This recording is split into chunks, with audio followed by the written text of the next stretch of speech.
Assalamualaikum warahmatullahi wabarakatuh. Hai, saya Meira. Di sini saya akan melanjutkan membacakan buku I Want to Die But I Want to Eat Tteokbokki bagian kedua. Kali ini saya akan membacakan Minggu 15. Kebiasaan melihat diri sendiri dari pandangan orang lain.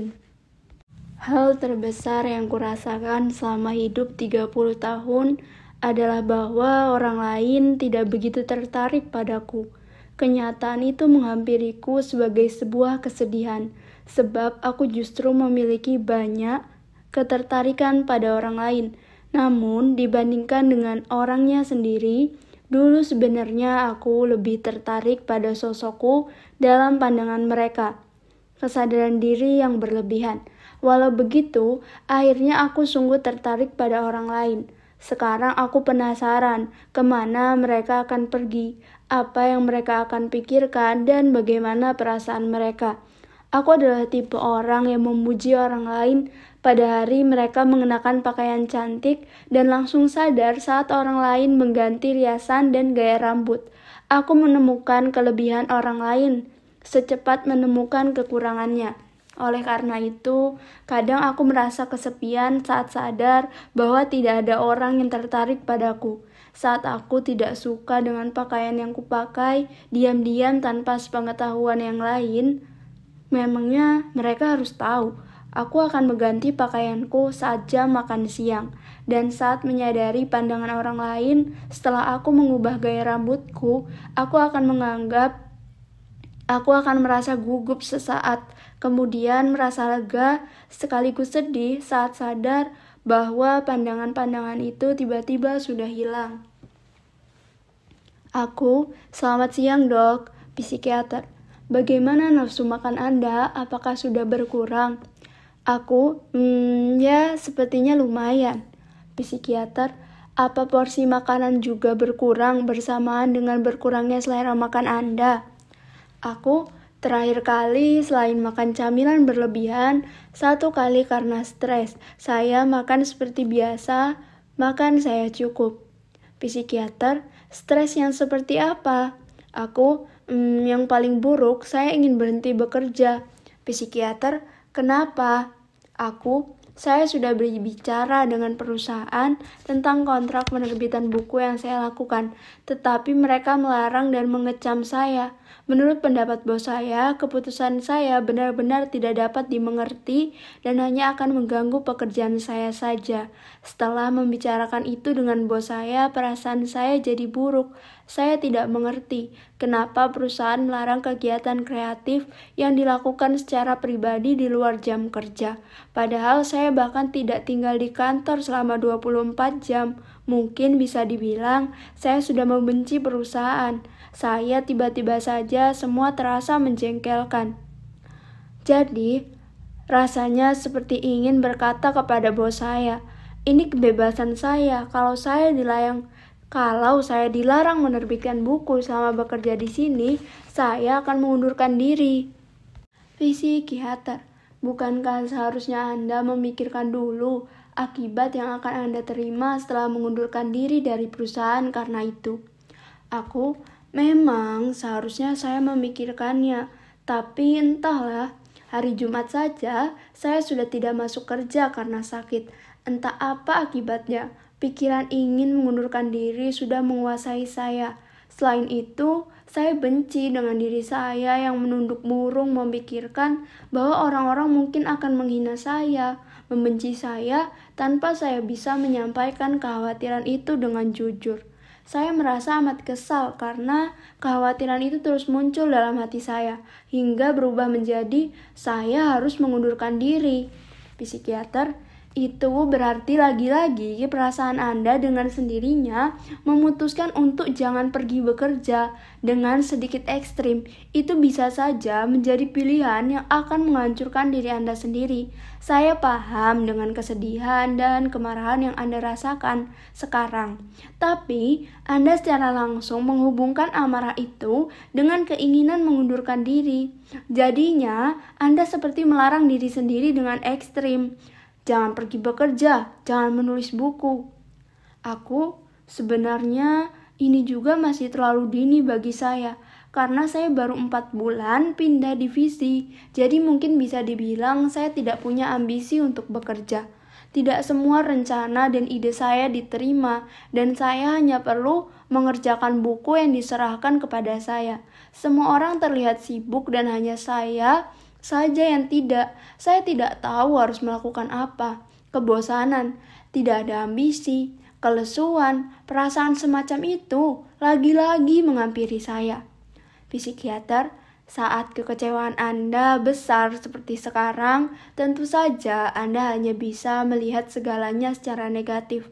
Saat ini, Anda lebih memilih untuk melihat sisi buruk dibandingkan dengan sisi baik. Semakin Anda pikirkan, pikiran Anda akan jadi semakin negatif. Agar bisa berpandangan lebih positif, bukankah lebih baik mengesampingkan situasi yang kita alami barang sejenak dan mencoba memahami situasi yang dialami oleh orang lain. Aku, bagaimana caranya memahami situasi orang lain? Psikiater, bagaimana ya? Situasinya kan terjadi di lingkungan perusahaan. Jadi, tidak adakah yang bisa Anda lakukan?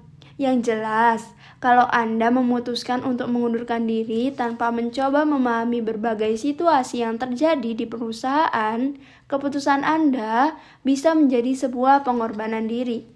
Aku, pengorbanan. Saya tidak menganggap pengunduran diri saya sebagai sebuah pengorbanan kok. Psikiater, bukankah awalnya Anda bermaksud untuk terus bekerja di perusahaan itu?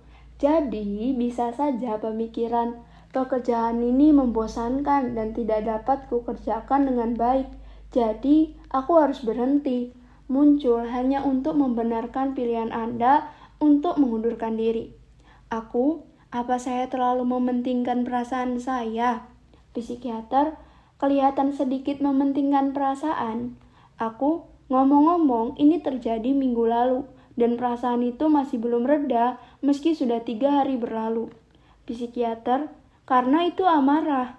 Aku, lalu kenapa saya jadi sangat membenci perusahaan saya? Psikiater, dalam situasi yang serupa, siapapun akan marah. Akan tetapi, setiap orang punya reaksi yang berbeda-beda terhadap situasi yang serupa. Dan keputusan yang diambil pun berbeda, tergantung kepentingan masing-masing. Aku, sebenarnya apa itu kecaman? Saya tidak mengerti kenapa saya merasa sangat takut dikecam. Psikiater, sepertinya Anda terus mengecam diri sendiri seraya memikirkan makna kecaman. Anda berpikir bahwa diri Anda memang seperti yang dikatakan orang lain.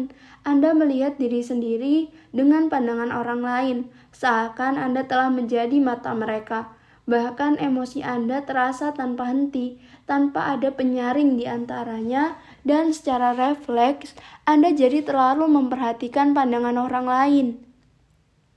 Kalau sudah begitu, meski Anda memiliki kelebihan ataupun sisi yang berharga, Anda akan membuang kelebihan itu dengan tegas karena pengaruh orang lain.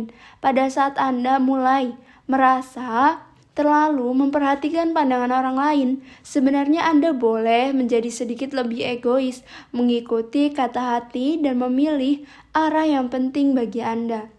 Aku, padahal tidak ada yang mengecam maupun mengatakan hal buruk apapun kepada saya, tetapi pemikiran sepertinya seseorang akan mengkritikku di kantor. Sepertinya mereka akan membenciku, tetap bermunculan. Saya merasa gelisah dan lelah sendiri. Psikiater, jika kecaman keras itu berasal dari orang-orang yang tidak memiliki hubungan apapun dengan kita bisa mengabaikannya, karena kita tidak mendengar kecaman itu secara langsung. Saat mendengarnya secara langsung pun, semua kecaman yang mereka lontarkan, entah untuk menjelek-jelekan kita atau tidak, pada akhirnya tetap menjadi tidak berarti bagi kita. Walau kita sudah pasti akan merasa kesal awalnya. Sebaliknya, jika orang yang membenci kita adalah orang yang sangat kita sukai, kita pasti akan sangat terluka. Kedua hal itu perlu dibedakan. Sepertinya Anda harus lebih jujur dengan perasaan sendiri. dan lebih fokus memandang diri sendiri alih-alih memikirkan pandangan orang lain. Karena sepertinya Anda menganggap pandangan Anda sama dengan pandangan orang lain. Sosok kita bagi setiap orang bisa berbeda, menyesuaikan sosok kita dengan tipe yang disukai oleh setiap orang tanpa disadari, membuat kita menghabiskan energi yang seharusnya untuk orang yang benar-benar kita suka dan menyukai kita. Karena terlalu memikirkan semua orang dan orang yang kita sukai, mungkin akan merasa sedih karenanya. Lalu, lagi-lagi kita akan menyesal karena kita tidak bisa melakukan hal baik untuk orang yang kita sukai. Tidak akan jadi masalah besar meski kita memisahkan mana hubungan yang berarti dan mana yang tidak, dengan sedikit lebih egois, karena semua orang juga memisahkan mana hubungan yang berarti bagi mereka.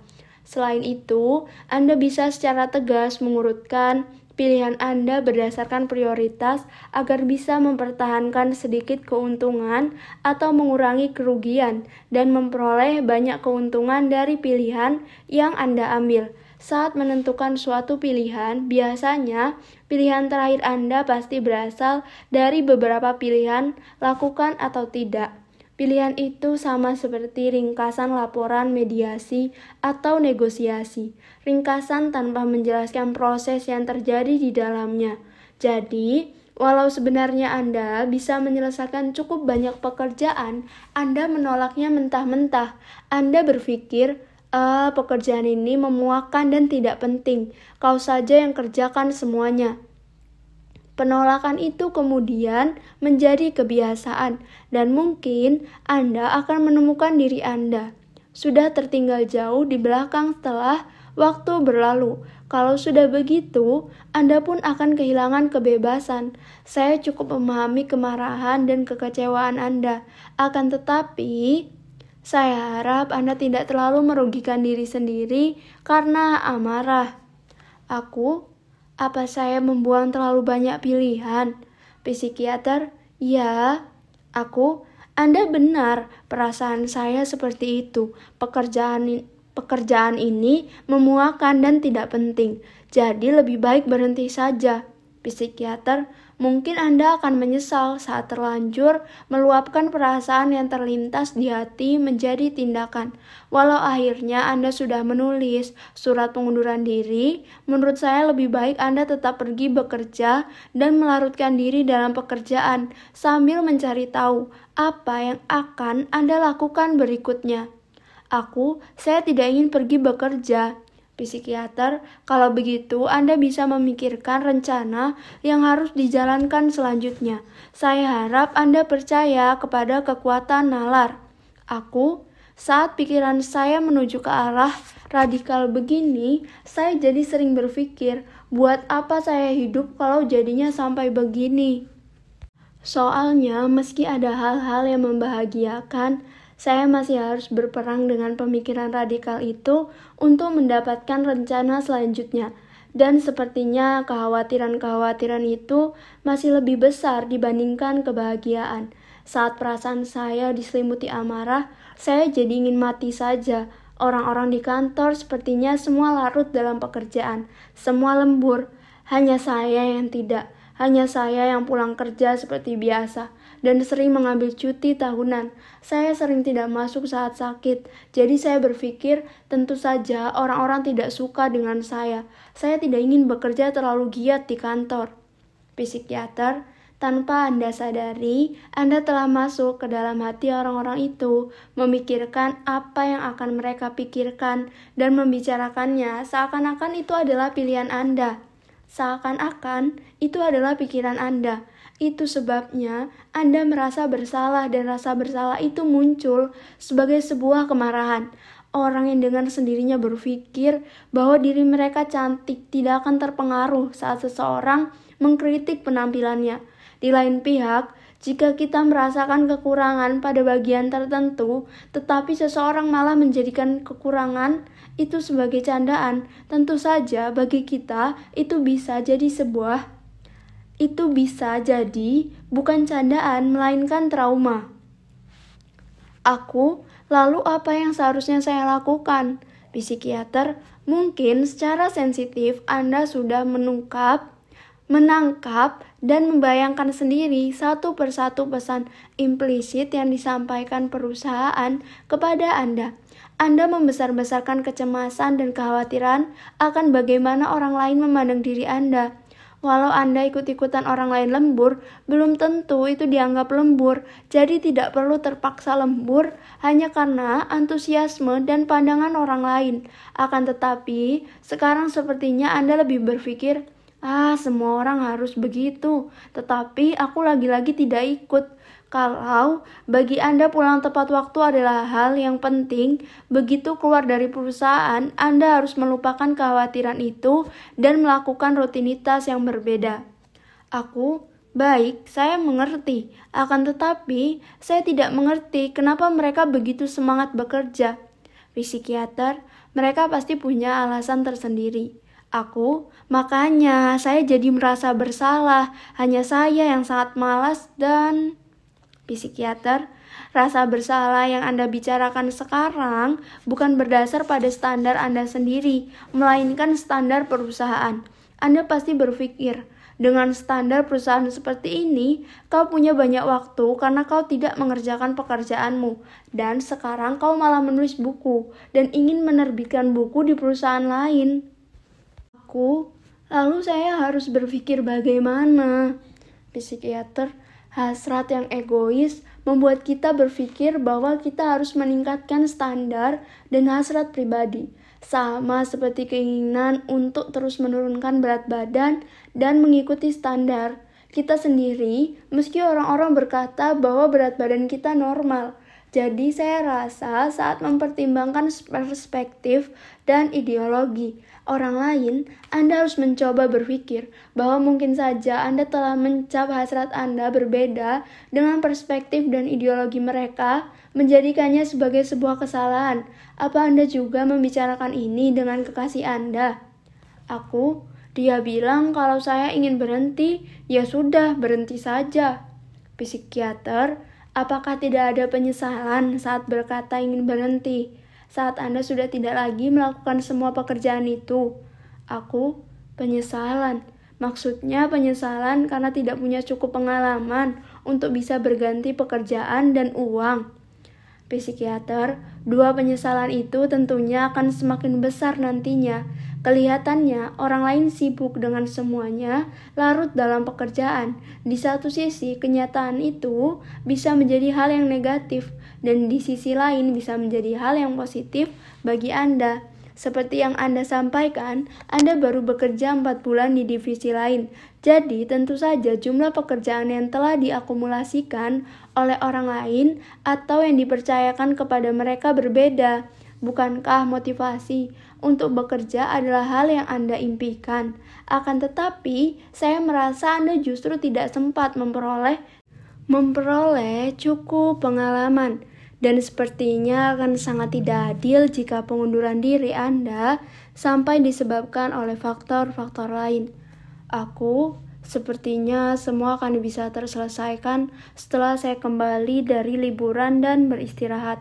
Psikiater, lalu apa yang akan Anda lakukan sebelum liburan? Sejak awal saya memang berencana untuk mengundurkan diri hari Senin, tetapi saya akan mengundur waktu sedikit. Psikiater, Anda sudah memberitahu perusahaan sebelum membuat kontrak terbit kan? Kapan Anda akan membuat kontrak? Rabu minggu depan. Saya rasa waktu 2 minggu cukup karena saya akan pergi liburan. Psikiater, baiklah, saya harap Anda bisa mempertimbangkan berbagai macam kemungkinan. Saya rasa mungkin ada baiknya juga untuk mencoba menghitung keuntungan dari segala kemungkinan yang ada. Baik dok, saya mengerti. Psikiater, jangan memikirkan hal ini saat Anda berlibur. Nikmati saja liburan Anda. Saya harap Anda bisa membuang beban dalam hati Anda sebelum kembali kemari. Terima kasih, psikiater. Selamat berlibur. Tidak ingin ditinggalkan, tetapi ingin melepaskan diri. Siang hari kami mengadakan rapat perencanaan, tetapi 2 dari 3 rencana yang aku siapkan tidak disebutkan dan dilewatkan begitu saja. Mungkin karena tidak cukup waktu, tetapi perasaanku jadi tidak enak. Rasanya seperti menjadi orang yang tidak berguna. Aku ini manusia yang benar-benar akan terjatuh hanya karena tersandung masalah sepele. Jadi bagaimana bisa aku menjalani kehidupan di perusahaan? Aku pun membenci diriku, manusia yang lemah dan tidak tegas ini. Kalau aku bisa sedikit bermurah hati, memiliki resiliensi yang bagus dan menerima keadaan dengan apa adanya, apakah rasanya akan lebih baik? Dengan sendirinya, aku terlalu memperhatikan masalah kecil, kemudian merasa lelah dan terluka karenanya. Resiliensi adalah kemampuan atau kapasitas insani yang dimiliki seseorang, kelompok, atau masyarakat yang memberikan kemungkinan untuk menghadapi, mencegah, atau meminimalkan dampak merugikan atau kondisi tidak menyenangkan. Namun aku sungguh tidak ingin menjadi manusia yang tidak kompeten. Selain itu, aku juga takut karena persaingan itu tak terelakkan dan ada di mana-mana. Rasanya sungguh mengerikan saat aku memikirkan bahwa aku harus terus hidup dalam rapat dan persaingan macam ini, menua di tengah rapat perencanaan. Namun aku ini orang yang aneh. Saat sengsara aku terluka, saat bahagia pun aku terluka. Terkadang aku pun bisa tiba-tiba merasa bersyukur saat sedang merasakan kengerian. Jadi kupikir aku pasti akan baik-baik saja. Beberapa hari lalu aku merasa bersyukur karena bisa mandi dengan air hangat.